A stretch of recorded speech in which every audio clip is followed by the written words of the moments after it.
আসসালামু আলাইকুম ওয়া রাহমাতুল্লাহ। Welcome to Mudassir educare.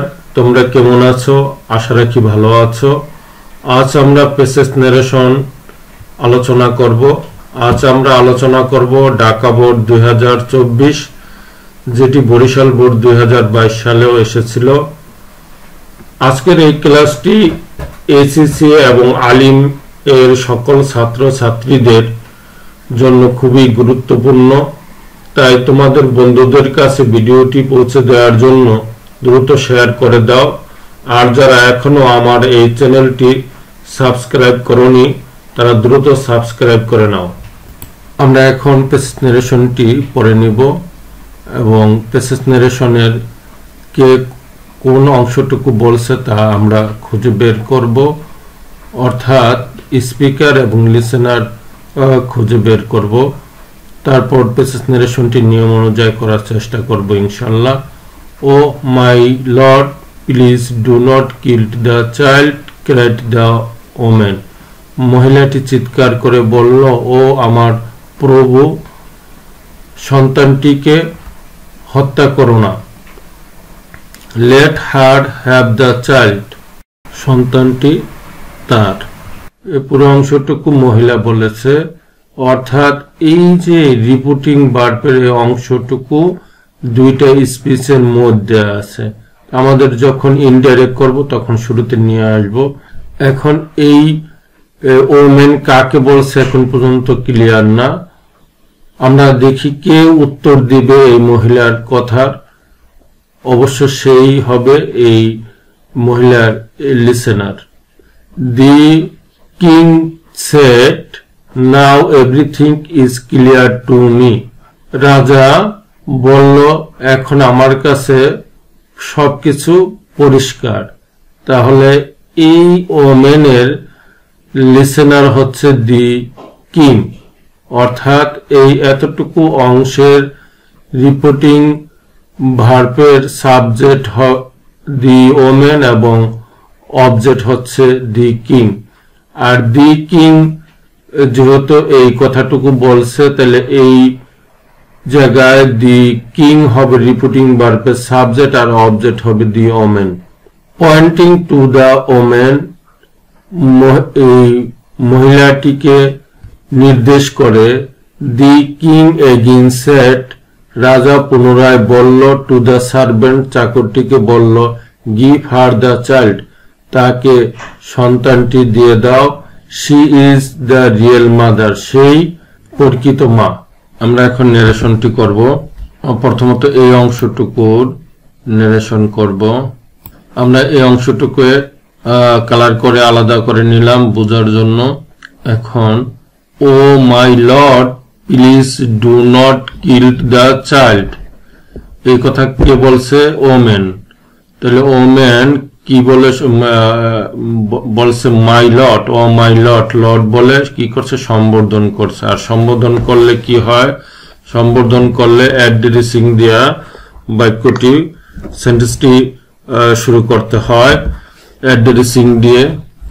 তাহলে আমরা কি করি? অ্যাড্রেসিং দিয়ে দিই, ADRESSING, অ্যাড্রেসিং।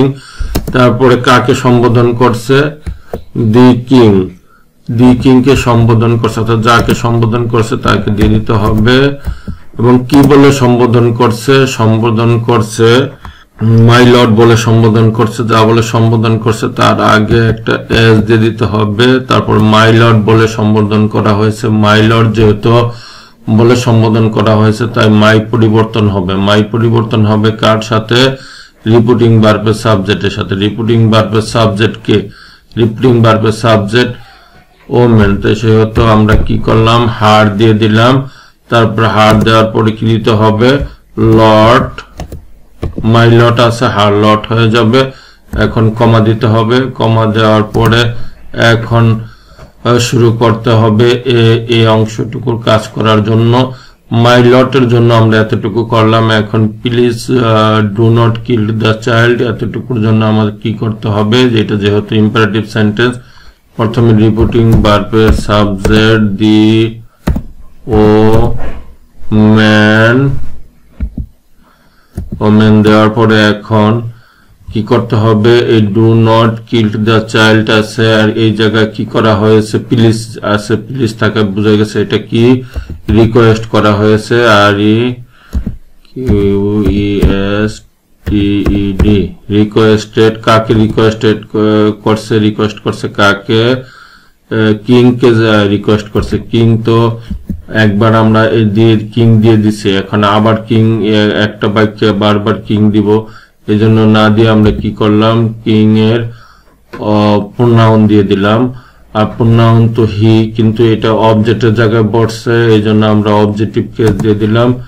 এখন ইম্পারেটিভ সেন্টেন্স মূলত কি করে, ডু নট, ডোন্ট, নেভার দিয়ে যদি শুরু হয় তখন আমরা কি করি, নট টু দিতে হয়, অথবা এই যে রিকোয়েস্টের পরিবর্তে যদি ফরবেড দিতাম তাহলে আর নট টু দেওয়া লাগতো না, খালি শুধু টু দিয়েও করা যেত।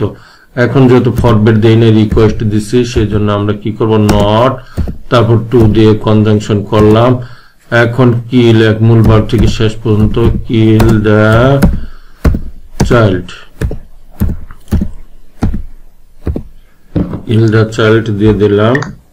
এখন কি করব, ফুল স্টপ, ফুল স্টপ দেওয়ার পরে এখন আমরা এই অংশটুকুর কাজ করব, late her have the child, এই অংশটুকুর কাজ করব। এই অংশটুকু কে বলছে, এই অংশটুকু মহিলাই বলেছে, অর্থাৎ ওমেন বলেছে, তাহলে সি, আবার ওমেন দেওয়ার কোনো দরকার নেই, এই জন্য আমরা সি দিয়ে দিলাম। যদি তুমি ওমেন দি ওমেন দাও তাহলে হবে। একবার যেহেতু রিকোয়েস্ট করছে, এখন আবার রিকোয়েস্ট, এই let her have the child, এটা ইম্পারেটিভ সেন্টেন্স, আর let him, let her, let them দিয়ে যদি কোনো ইম্পারেটিভ সেন্টেন্স শুরু হয় তাহলে অবশ্যই রিপোর্টিং ভার্বের এই জায়গায় রিকোয়েস্টেড বসে। আর রিকোয়েস্টেড, রিকোয়েস্ট করছে কাকে, রিকোয়েস্ট করছে দি কিং কে, কিং কে যেহেতু রিকোয়েস্ট করছে সেহেতু আমরা কিংও দিতে পারি, এবং এই জায়গায় আমরা কি দিতে পারি, অবজেক্ট হিম দিয়ে দিতে পারি কিং এর পরিবর্তে তোমার, হ্যাঁ, তাহলে আমরা হিম দিয়ে দিলাম। হিম দেওয়ার পরে এখন এই জায়গায় কি দিয়ে কনজাংশন করতে হবে, দ্যাট দিয়ে কনজাংশন করতে হবে। আমরা দ্যাট দিয়ে কনজাংশন করলাম। হার আছে, হার পরিবর্তন হবে, কার সাথে হার তো পরিবর্তন হবে না, থার্ড পারসনে পরিবর্তন হবে না। আর যেহেতু সেন্টেন্সটা শুরু হয়েছে এই জায়গায় আমাদের কি করতে হবে, সাবজেক্ট প্রোনাউন দিয়ে দিতে হবে, হারের সাবজেক্ট প্রোনাউন দিয়ে দিলাম।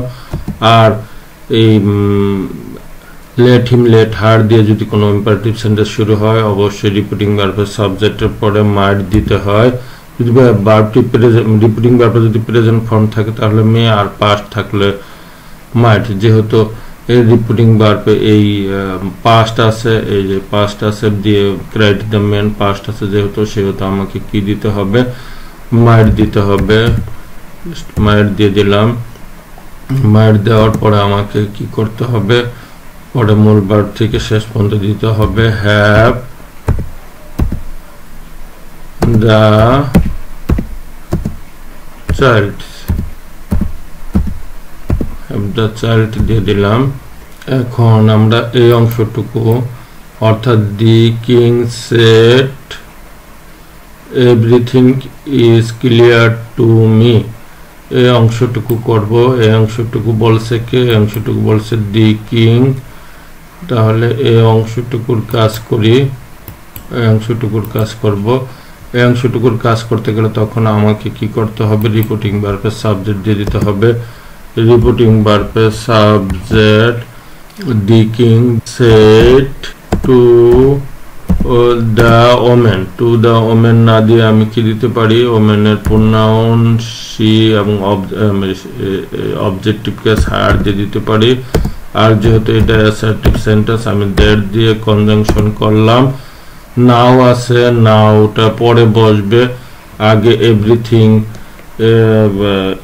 বসাই দিয়ে, এভরিথিং এর তো কোনো পরিবর্তন হবে না।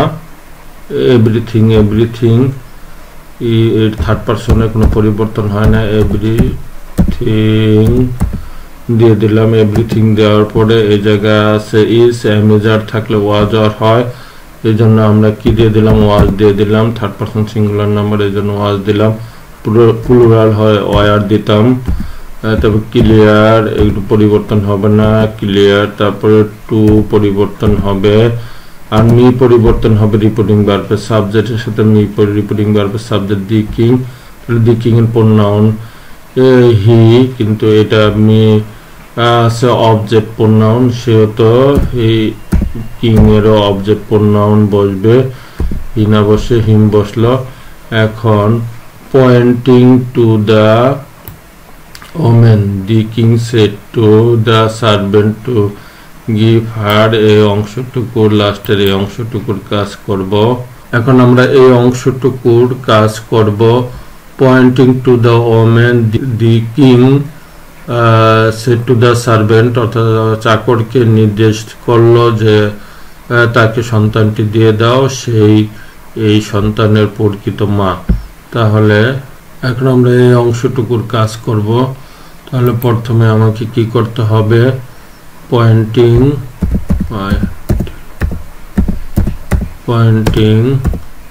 Two the women, comma the king দিয়ে দিলাম। আর কিং কি করছে, অর্ডার করছে, অর্ডার কাকে অর্ডার করছে, দ্য সার্ভেন্ট।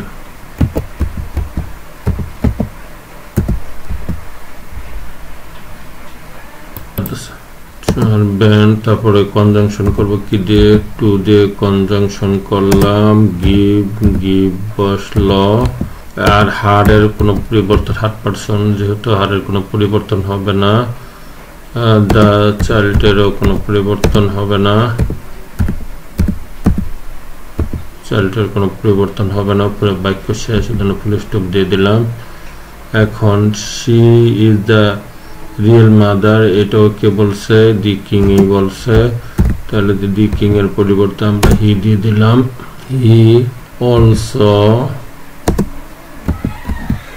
সেড দ্যাট দিয়ে দিলাম, অলসো সেড দ্যাট, অর্থাৎ রিপোর্টিং ভার্বের হি যদি রিপোর্টিং ভার্বের সাবজেক্ট হয় তাহলে অবজেক্টে দি ওমেন, এটা এখন দিলাম না, প্রেজেন্টেশনে বারবার না দিলেও চলে অবজেক্ট। এখন এই সি আছে, সির কোনো পরিবর্তন হবে না, থার্ড পারসন পরিবর্তন হবে না, মেজার আর থাকলে ওয়াজ অর হয়, তাহলে এই জায়গায় কি হবে, ওয়াজ হবে, কারণ third person singular number. The real মাদারের কোনো পরিবর্তন হবে না, রিয়েল মাদার। আশা রাখি আজকের এই পেসেজ নারেশনটি তুমি খুব সুন্দরভাবে বুঝে গেছো, এবং এটাও বুঝে গেছো এই ক্লাসটি তোমার জন্য কতটা গুরুত্বপূর্ণ। যদি তুমি মনে করো এই ধরনের ক্লাস তোমার জন্য খুবই দরকার, পেসেজ নারেশন ভালোভাবে শিখতে চাও, সেন্টেন্স নারেশন ভালোভাবে শিখতে চাও, পেসেজ নারেশনের সকল বোর্ডের সলভগুলো পেতে চাও, তাহলে সাবস্ক্রাইব করে আমার সাথে থাকবে, যাতে সবার আগে ভিডিওটি তোমার কাছে পৌঁছে যায়। পরবর্তী ক্লাসে তোমাদের সাথে দেখা হবে এই আশা রেখে আজকের মতো শেষ করছি। আসসালামু আলাইকুম ওয়া রাহমাতুল্লাহি ওয়া বারাকাতুহু।